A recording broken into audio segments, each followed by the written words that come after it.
tak salah alamat. Gitu tu kefahaman yang dia tanam tu. Dia tanam tu, ditanam satu kefahaman bahawasanya orang mati itu boleh dengar. Lepas boleh dengar tu boleh diajar apa dia? Akidah. Sedangkan bila mati itu sudah putus dah segala amal ibadat dia. Nak beriman tak boleh dah. Firaun dalam surah Qasas kata silap saya. Di mana masa dia tengah lemah tu, dia kata aku beriman dengan Tuhannya Bani Israel. Dia kata tak mati lagi tu. Jadi ya orang sudah mati tu kita boleh ajar ni macam mana ni. Iaitu satu kefahaman. Mereka tolak tu bukan tolak satu ayat Quran, dia tolak semua sekali dia ambil. Tu ayat tadi. Lepas tu dia siar terus menerus pula ni, bermakna ajak akidah kepada orang ramai ni. Yang mana tak pergi tu, boleh tengoklah ni. Ni orang ni mati dah ni. Lepas sekali yang buat tu orang alim pula. Lebih-lebih lagi mufti pula orang. Siapa lagi kita nak kata tidak gitu. Takkanlah dia tak tahu dia mufti dah. Tidak gitu perasaan. Maka orang yang tak erti ni akan kata, takkan dia nak masuk neraka. Dia tahulah. Jadi hujah tu hujah apa dah? Hujah tu guru, hujah orang. Kerana orang ini tak nak masuk neraka, maka tak mungkin dia masuk neraka jadi. Gitu lah. Itu bukan hujah. Yang kedua hujahnya ialah orang mati tu boleh dengar. Dengar tu pula, kalau duduk di rumah tak dengar. Kena pergi di kubur baru dengar. Itu satu masalah pula tu. Kenapa kena duduk di kubur baru dengar? Kalau duduk di rumah kita baca dia tak dengar ni. Bukan? Bukan macam mana ni? Salah location macam mana?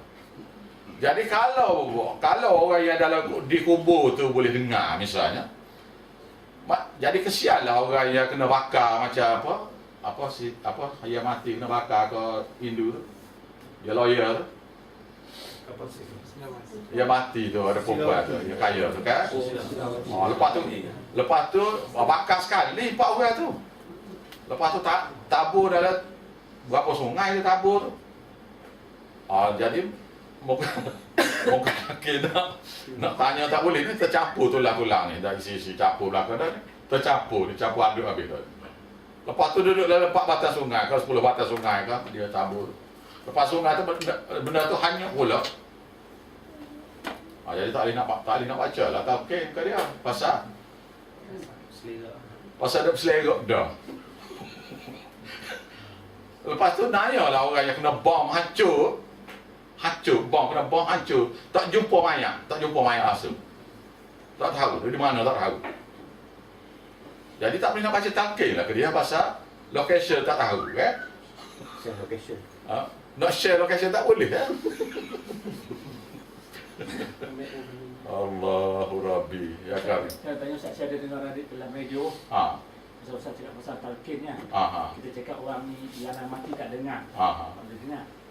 Jadi saya dengar radio yang Ustaz dia cakap ada orang kata orang yang mati tidak boleh dengar. Kalau orang yang mati ni tidak boleh dengar, mengapa kita dikubur kita disuruh beri salam? Kalau orang tak dengar buat apa? Betul. Itu hadis sahih. Itu hadis sahih. Ini saya dengar dalam radio kan. Cukup.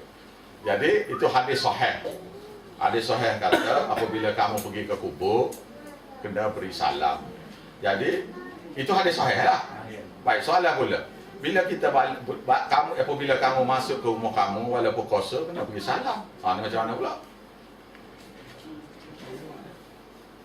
Nak beri salam siapa di rumah kosong ni? Nampak? Iaitu Nabi nak ajar satu perkara, iaitu dia panggil adab. Adab dia. Bila kita masuk rumah, beri salam. Bila kita pergi ke kubur, beri salam. Oleh kerana Nabi suruh itulah jadi boleh ya. Bolehnya pula beri salam ya, dia tak kata dengar tu. Lepas tu dia ada dia surat Assalamualaikum si anu. Tidak, Assalamualaikum ya ahli kubur, dia kata gitu. Ada yang kata gitu. Dan ahli kubur tu pula itu tanda penghormatan ya, dia panggil adab lah, adab. Oleh kerana Nabi ajar begitu, maka kita boleh pakai setakat tu ya. Tidaklah kata Hei Assalamualaikum si anu binti sikit. Tu masalahnya ni. Cerita ni masalah ni. Surah Al-Fatir kita dah belajar, dah habis dah surah Fatir kita belajar ni.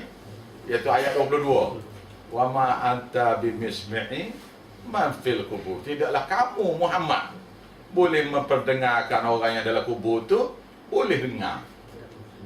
Orang yang dalam kubur tu boleh dengar. Siapa dia ni? Buka tafsir tu. Surah Fatir ayat 22 sebelum Yasin tu. Sebahagian daripada ayat saya baca. Wa ma anta bimismi'i man fil kubur. Tidaklah kamu Muhammad boleh memperdengarkan orang dalam kubur. Orang yang dalam kubur tu mendengar. Mana Nabi pun tak boleh memperdengarkan orang dalam kubur. Yang keliru lagi nya apabila ada satu hadis lain. Ada satu hadis lain. Ni saya jawab belakang ni nah. Satu hadis lain. Hadis lain kata gini. Nabi ni apabila sampai di kubur Perang Badar, lepas 3 hari, mati 3 hari dah ni. Itu pergi ke kubur orang-orang musyrikin yang mati 70 orang. 70 orang yang mati. Masuk Abu Jahal, Lahab, semua tu lah. Mati 70. Lalu Nabi kata, kamu, apa tidakkah kamu apa yang aku kata ni betul? Apa yang janji pada aku ni betul? Apa yang Tuhan janji pada kamu tu betul? Katanya Sayyidina Umar radhiyallahu anhu, ya Rasulullah, mana boleh Nabi bercakap-cakap dengan orang mati dah ni, orang yang sudah jadi bangkai ni. Nabi pun jawab. Dia boleh dengar Umar walaupun kamu tak. Seperti mana kamu dengar aku cakap. So hujah tadi rengeh lagi ni hujah ni pula. Ni ada sahih ke ni? Keliru lah, bukan? Betul tak? Betul tak? Bagaimana Nabi berkata-kata dengan orang yang sudah mati? Orang tanya saya lah, saya kata betul. Pasal saya pun belajar. Awak tak tahu lagi. Dia kata betul Ustaz ni, betul. Betul, ada soal. Jadi bolehlah kita bercakap-cakap dengan orang mati ni. Oh, awak tak tahu, ada lain saya kata. Awak belajar ada tak? Ada, dia kata. Oh, Nabi pergi ke kubur lain tu, lepas pada perang Uhud. Dia ada kubur orang musyrikin yang mati perang Uhud tu. Kau tidak?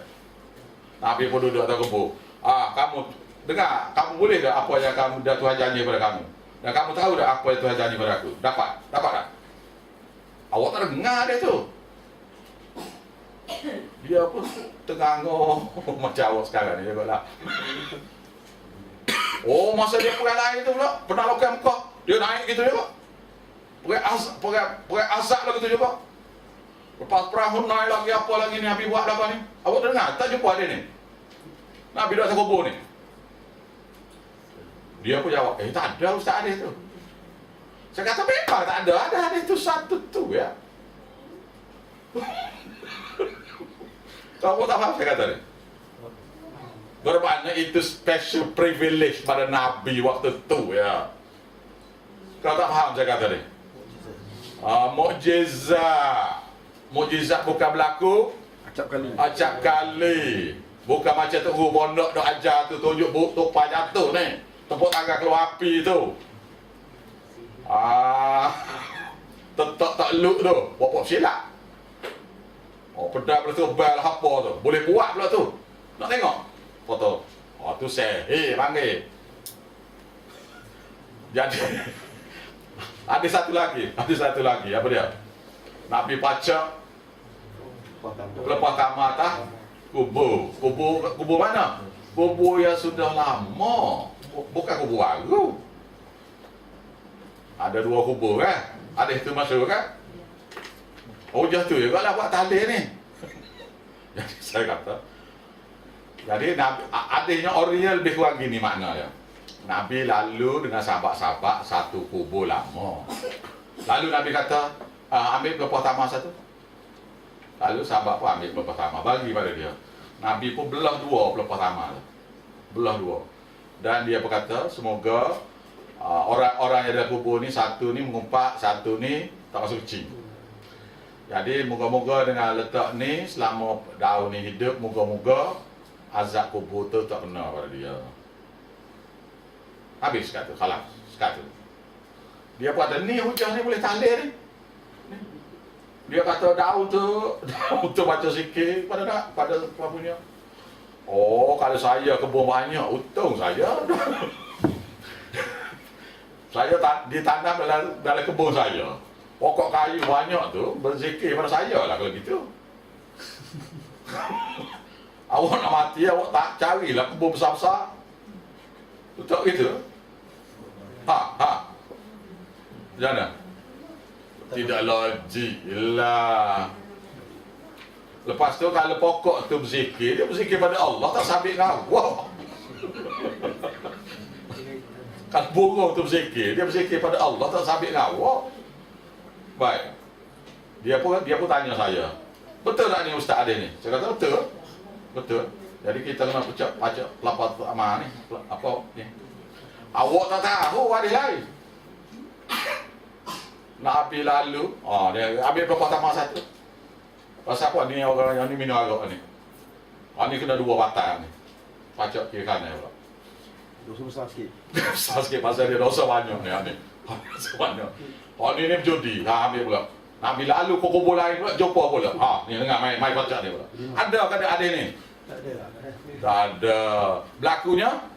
Sekali. Maknanya? Mujizat. Special privilege. Allah.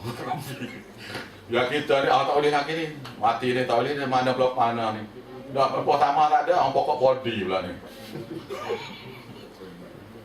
Gini, sebenarnya kalinya nak tanda je lah. Awak ambil kayu ke apa ke, tanda situ je lah. Nah, lepas tu tak lepas tanda tak bubuh ikat kain kuning. Dia ikat kain kuning kan ni. Ikat kain kuning lah apa. Ni capur habis dah. Jadi kalau awak berhujah lain kali dengan buat-buat ni, awak jawab gitulah, nah? Boleh? Awak tak jumpa hati lain. Jumpa hati orang judi. Awak tak jumpa hati orang judi, dia mati dah ni. Jumpa Nabi jumpa ni, baca. Lepas tu awak kena nafi je pasal tu hadis palsu. Nah, ingat amal itu. Bukan kita nak keluar hadis palsu. Kita nak berhujah dengan dia bahawasanya benda ni tidak ada hadis ni. Kamu duk tipu orang ni.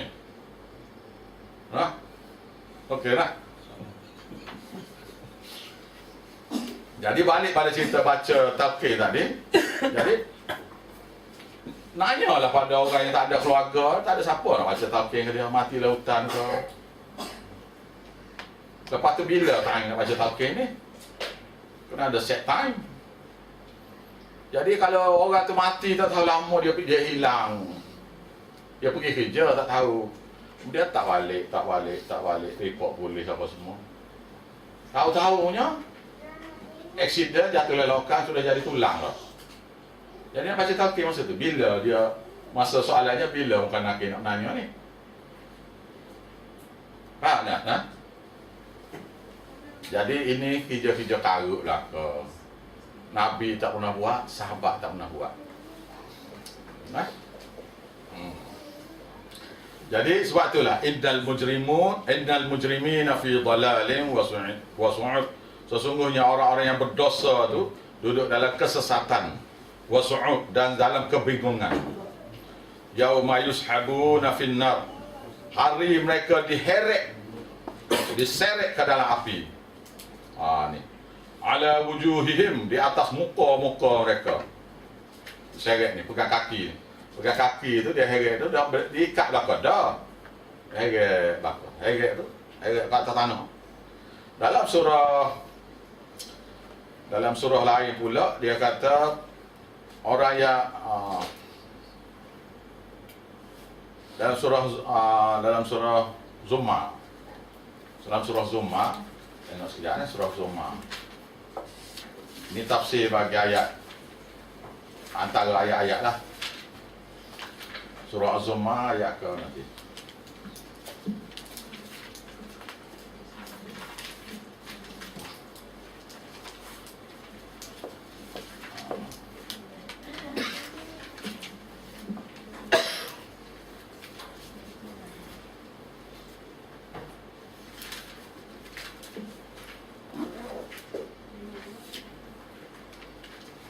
Nak.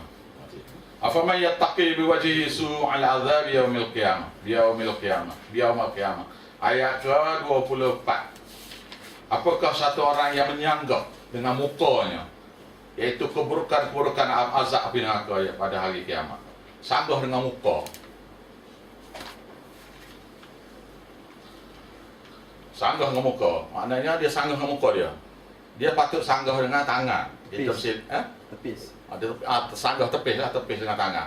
Bila orang lempar benda pada kita takut kena muka kita tepis dengan tangan, ataupun nak lempar kepada body kita tepis dengan tangan lah. Biasa gitulah tak.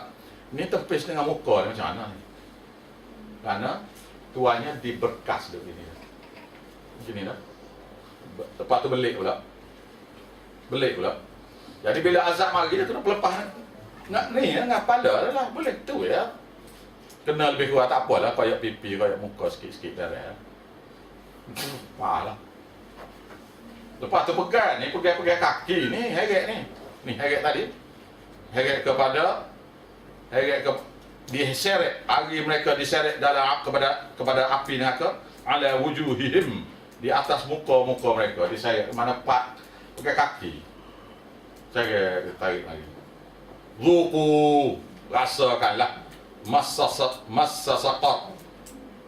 Rasalah sentuhan api saqar ini.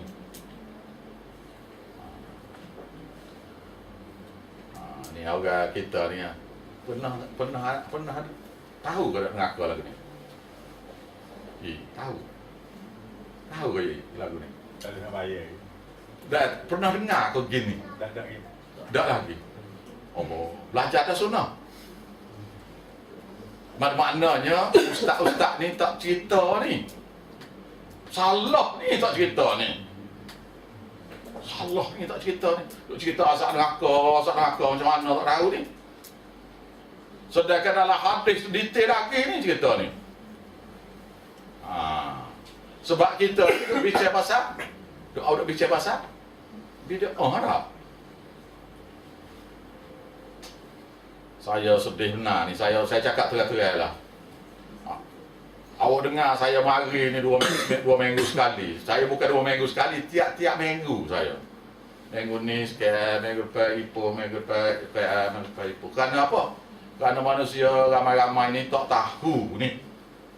tahu wahyu Allah Ta'ala ni. Jadi dia tak tahu benda ni sampai begini ni, tak tahu. Dia azab ini yang dia beritahu dah ni. Bila masuk dalam neraka pula tu, dia kata, saya tak tahulah juga lagi. Maknanya apa yang dicerita ni, bila tengok neraka tu tak boleh bayar lagi. Tak tahu macam mana. Tetapi mereka yang ahli bid'ah ni, dia reka pula agama. Dia reka wirid-wirid dia reka. Selawak-selawak, sepak tak sepak lah tu, semua tu syirik saja tu.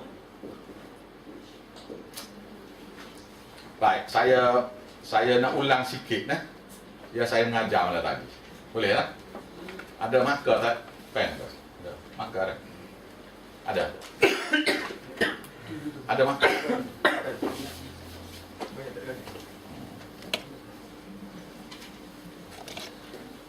Jadi kita berhenti sekejap untuk kita ulang kaji kalimah syahadah. Yang mana satu ni? Yang mana satu? Jadi terakhir mana yang kita buat? Itu boleh bakar. Bukan itu yang bukan pemenang. Okey. Saya nak tanya ni nak. Ucapan kalimah syahadah. Asyhadu an la ilaha illallah. Asyhadu an la ilaha illallah. Ulang balik. Maknanya aku Berjanji. bersaksi. Bersaksi bahawa tiada Tuhan melainkan Allah. Lepas tu wa asyhadu. Dan aku bersaksi bahawa Nabi Muhammad Rasulullah Allah. Baik. Saya nak tanya. Ini to get clarification ni. Saya naik saksi, saya bersaksi. Apa maksud naik saksi? Ada dua saja makna. Kita pergi mahkamah ada dua saja makna. Apa dia? Awak jadi saksi satu pada satu orang yang kena tuduh, ataupun satu orang yang kena bela, misal. Awaknya tidak bersalah apa, awak jadi saksi dia. Betul? Yang kedua, awak ni dituduh buat satu-satu kesalahan. Soalan sayanya, saya bersaksi ni, saksi apa ni? Awak dituduh ke? Awak jadi saksi orang? Ataupun satu perkara lain nanti. Satu, saksi. Saksi kepada dituduh. Yang kedua, awaknya dituduh. Yang ketiga, ada satu perkara lagi. Ada satu perkara. Yang satu perkara ni apa? Ni ikrar sini. Ikrar. Nak cakap benar. Kalau di mahkamah, ikrar nak cakap benar. Jadi sekarang saya nak tanya, awak bersaksi ni saksi apa? Yang mana satu? Yang mana satu? Ikrar nombor 3. Maknanya saya berikrar. Ikrar kepada siapa ni pula nak tanya? Kepada Allah. Maknanya aku berikrar pada Allah. Pada Allah ni. Bukan? Dah tak nampak Tuhan ni? Ikrar dia pasal kita tahu dia, dengar, dia tengok. Aku berikrar pada Allah bahawasanya, bahawa apa? Bahawa apa? Awak berikrar ke dalam depan Allah, nak kata tiada Tuhan melainkan Allah. Apa ni? Awak ikrar kepada Allah Ta'ala, awak nak kata tidak Tuhan melainkan dia. Memang awak berikrar pada dia dah ni. Ikrar apa? Tidak mengutukannya. Lagi. Tiada yang lain berhak disembah melainkan Allah. Awak kata pada Tuhan dah ni. Awak saksikan dia ni. Saya berikrar, saya berjanji, saya bersumpah kepada Allah bahawasanya Allah tu Tuhan. Awak janji pada dia dah ni. Kau yang aku sembah. Aku berjanji, aku berikrar pada Allah bahawasanya tiada lagi sembahan. Sembahan lagi doa, lagi Pujaan badan. ibadat, lagi banyaklah itikafnya, permula kerjanya apa semua, zikirnya, seru, pergantungan melainkan kepada direct kepada Allah sahaja. Betul tidak gitu kan? Betul kan? Kau janji macam mana ni? Sebelah kan? Asyhadu an la ilaha illallah. Aku naik saksi bahawa tiada Tuhan melainkan Allah. Awak saksi pada Allah bahawa tiada Tuhan melainkan dia. Bukan itu sebenar maksud dia. Maksudnya aku bersumpah kepada Allah, berjanji pada Allah bahawa tiada ada lagi sembahan. Kata pada Tuhan, kita berjanji pada Tuhan, kita tidak ada lagi nak sembah, tidak ada lagi nak baca doa, tidak ada lagi nak buat ibadat, tidak ada lagi nak buat zikir, nak seru, nak panggil kepada yang lain ni, melainkan terus hanya kepada Tuhan saja. Betul? Betul kan? Itu kalimah syahadah tu. Jadi awak kata tiada Tuhan melainkan Allah tu, dia jadi sebab tu dia main kufur syirik ni tak berhenti ni. Okey dah.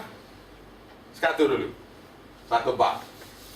Yang kedua pulanya, aku bersaksi bahawanya Nabi Muhammad pesuruh Allah. Awak berjanji maknanya, bermaknanya dan aku berikrar bahawa bahawa apa? Bahawasanya Nabi Muhammad itu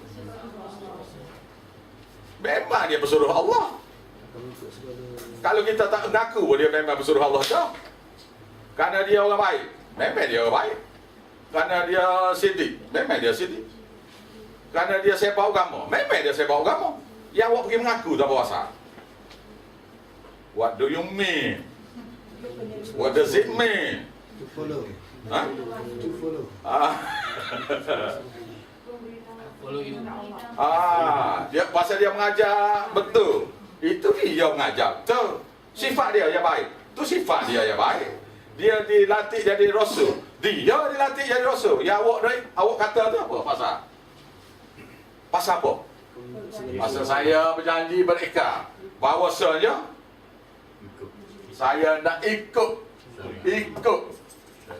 ajaran Nabi Muhammad sahaja.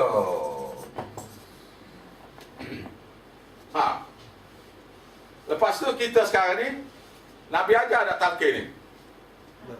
Tak. Siapa ajar ni? Tok Guru ajar. Jadi aku wa asyhadu anna Muhammadan wa Tok Guru Rasulullah. Jadi gitu maknanya. Aku berjanji depan Tuhan ni. Wa asyhadu, aku berjanji kepada Allah Taala. Muhammad, Nabi Muhammad itu wa Tok Guru dan Tok Guru Rasulullah. Mudah kafir dari sebenarnya. Itu dalil bahawa kalimah syahadah ni menafikan tidak lagi boleh buat satu bid'ah pun tak boleh buat. Faham ni? Tak apa satu. Lah.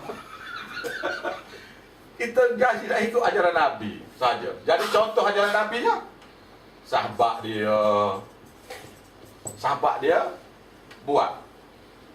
Nak faham tu sahabat dia lah bagi ajar ni pada kita, sahabat-sahabat Nabi, para sahabat ni. Is it clear? Jadi tunggu kubur siapa dia ajar? Tok Guru ajar. Nabi ajar ke? Baca talqin? Tak. Tahlil orang mati? Tak.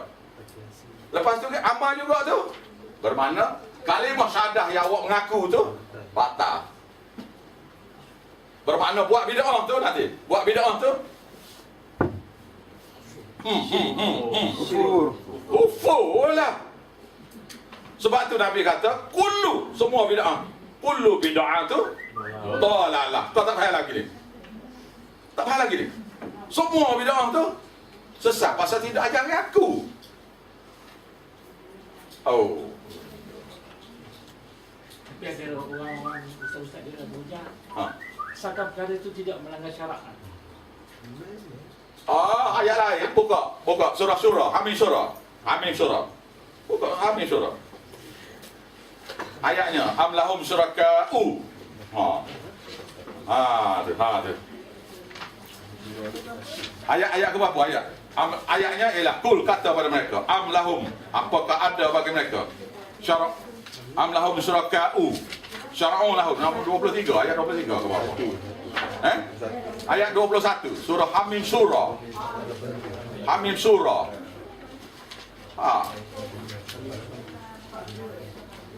Muka surat berapa? Muka surat 485. Muka surat 485.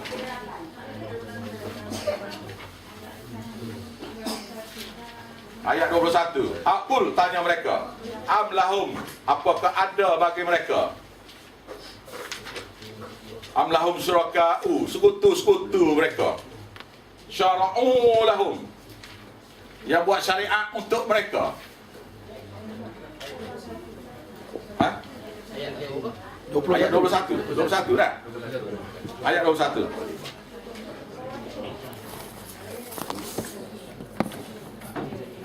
Buat semua kekeliruan buat belakang hari ni.